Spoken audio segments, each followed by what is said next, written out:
তপনদা, তপনদা সর্বনাশ হয়ে গেছে তপনদা। তপনদা দাঁড়াও, তপনদা দাঁড়াও, সর্বনাশ হয়ে গেছে।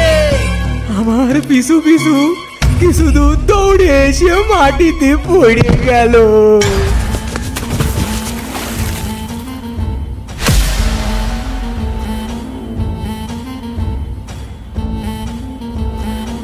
তপনদা, তপনদা ওটা কি ভূত নাকি?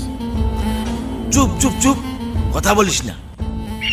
আর বলিস নে সুরেশ, ওই সবুজ বাগের ভয়ে আমি জলে লাফ দিয়েছিলাম কিছুক্ষণ আগে। নবীন বাবু, আগে দুটো ফাঁকা গুলি ছোড়ো তো। বাঘটা আমাদের দিকে তাকিয়ে আছে, কিন্তু আপনার বন্দুক দেখে আর আক্রমণ করতে পারছে না। ওরা বন্দুকের গুলির আওয়াজ শুনলে খুব ভয় পেয়ে যায়।